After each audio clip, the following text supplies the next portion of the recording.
Hello, everybody. Welcome to Popcorn Planet. I'm Andy Signor. Hopefully, you had a chance to watch the Fast and Furious 9 trailer. It just dropped live from their concert event in Miami. It was a weird event. You can watch my reaction and thoughts to that over there. But Universal, of course, took away monetization, even though it's fair use of a reaction. So here I am offering some more insight, particularly about the biggest spoiler surprise of this movie, which is going to start getting spoiled all over. So I advise you leave, watch the trailer, come back. But this is clearly going to be a big part of its marketing. And that is justice for Han. They listened to the fans, they're reacting to the fans, and they've brought back Sung Kang, and we're going to hear his thoughts. I got a theory as to how it happened. I'm going to remind you what happened to him, but let's break it all down, because this is the biggest thing. How can this happen? Do we care if it makes sense? Do we just want it to happen? Or is this silly and now they've crossed the line where it's like, now we're just bringing people back from the dead? Look, the Fast and Furious, to me, can write whatever rules they want. It's a live-action cartoon at this point. And I hope Fast and Furious 10 goes to space. I want to see him in rockets. And I want to see Han back in a spacesuit, eating chips like Deep Space Homer, that episode of The Simpsons, like Homer Simpson. So I'm all for this. So the sillier for me, the better. But let's break down what happened, how we got to this point, and what this can mean. There's an article already in the Los Angeles Times, Sung Kang on his emotional reunion by Jen Yamato. And here we go.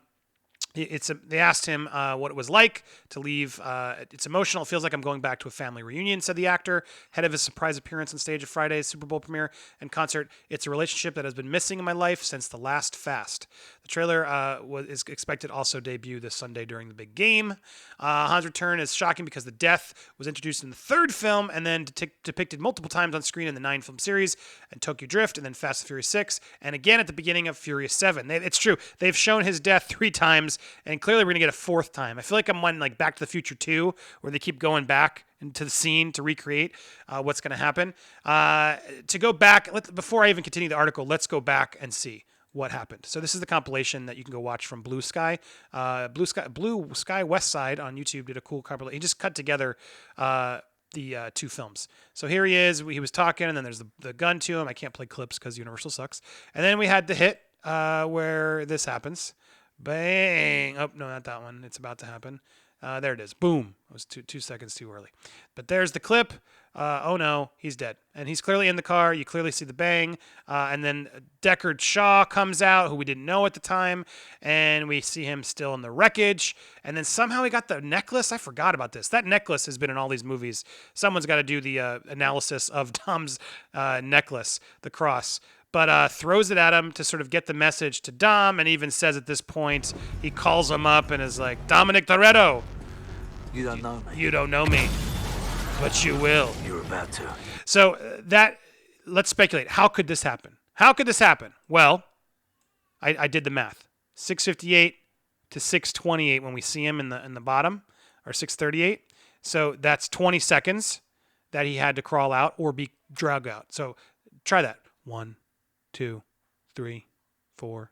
I don't have to go all the way. You can tell there's enough time there for him to have been pulled out. So my theory, before I even continue this article, my theory on how Han survived this is someone pulled him out and then he was burned up or something and then he healed and he might be a robot. Anyway, let's go back to the article because it doesn't really matter, does it?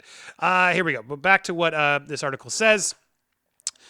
He became a pivotal part in the Fast and Furious. He was a big part of it, obviously one of the main leads in Tokyo Drift, which was the 3rd film in 2006. But Justin Lin took him and brought him back for the next 3 films: Fast and Furious, Fast 5, and Fast and Furious 6. Which then the twist was they were prequels to Tokyo Drift. You guys know this if you watch the films. If you didn't, it was a weird twist. And then at the end, he was sort of the bridge between the street racers and the international spies. Fans were upset how they treated the only Asian American cast member, and that led to justice for Han. At the end of Fast and Furious 6, they tinkered with it to reveal that British ex-operative Deckard Shaw was the one who claimed the crash and claimed his life. 7th film began with the grieving Toretto crew trying to avenge the murder of their friend, but then obviously he forgave him in 8. and got invited to the barbecue and then made a movie with The Rock. And so that's when people really got upset and said justice for Han, which came back even more heavy. And that's when clearly the producers took advantage, watched, and were like, well, how do we bring him? I guess we got to bring him back. Let's figure it out. For Kang, watching that movement rally at the character launched his career was initially hard to process. It became a touching source of inspiration as he watched fans voice their support for the character he originated.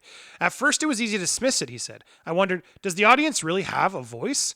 On the outside, the creative decisions that were being made, the franchise continued to evolve without him. Kang wondered if the retcon Shaw storyline left Han's legacy out in the cold. When Shaw came in and was revealed to be the killer and got invited into the family fold, that's where you went, well, is this character being respected? Han's return to the franchise coincides with the return of director Lin, who indicated where his heart lies when he was spotted on the Fast 9 set wearing a Justice for Han t-shirt. So there you go. John Cena is the new person as his brother. Spoiler alert. And then we still have Helen Mirren as Shaw's mother. So that I'm sure will be related in some way. I wonder if Jason Statham's going to make a cameo. And then, yeah. So Kang and Lin's relationship with Han predates Fast Universe, going all the way back to Better Luck Tomorrow, which was a good film. I remember watching that. MTV produced it. The collaborators have playfully said that they consider Kang's Better Luck Tomorrow character, also named Han, to be the same person as his Fast character. If you didn't know that, there you go. You should go check it out. We know who and what Han is, and we're older now. This is Han older. The things that we've learned as men in our personal lives, I hope it can transcend on screen. The tease suggests the filmmakers have found a way to course correct or at least offer a new way for fans to reckon with Shaw's actions.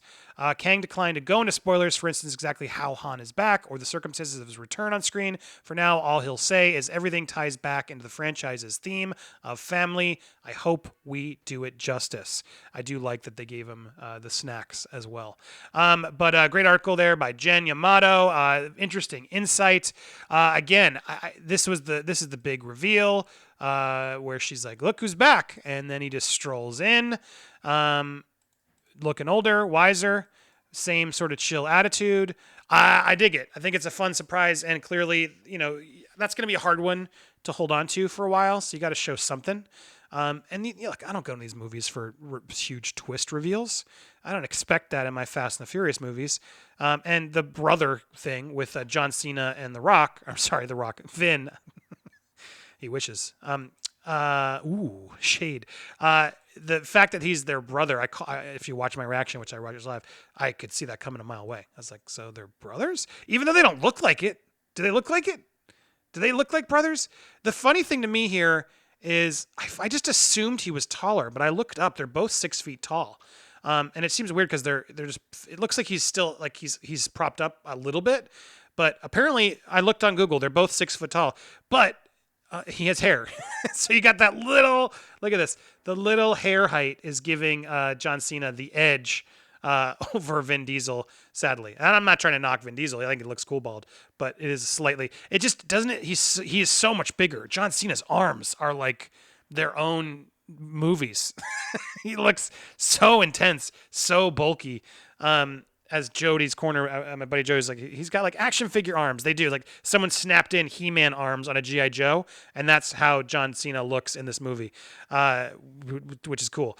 But this whole brother twist, I think it's a cool twist for the movie. I understand why they're doing it. They need to do somebody there that can actually be a worthy adversary. But it's just, how did that happen for 8 movies and we didn't know he had a brother who's John Cena, who's like a super spy? He's just been doing his own missions. Like, Dom has done some big international missions at this point. You think their paths would have crossed. So, again, it all comes down to, do we care? Do we care about all the plot backgrounds and justifying all these actions? Or do we just want to see cool action stunts?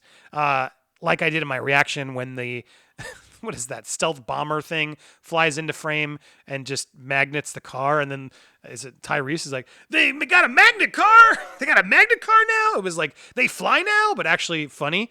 I laughed. I laughed, big laugh, because I'm like, this is ridiculous. This is, to quote Ludicrous Bridges, this is ludicrous. The movies have become more and more ludicrous. I'm all for it. I like the live action cartoon. What do you think? Hit me down in the comments below or on social media. Smash that like button. Subscribe, join if you'd like some unlisted extra content. You'll be supporting this channel. So when I give you reactions and they don't monetize me, you will be helping me continue to make you videos. So thank you so much for your support. Are you excited about this? Do you care if they give you a good reason for Han being back? Are you just happy Han's back? Or are you like, you know what? Why is Han back? Can we move forward? I want all your thoughts down below or on my social media. Hit me up on Twitter or Instagram, Facebook, all that jazz, and tell me your thoughts. Family. We are family here on Popcorn Planet. So let's talk about it. Are you excited for this one? I want to hear all your thoughts. Thank you so much for watching. Peace out.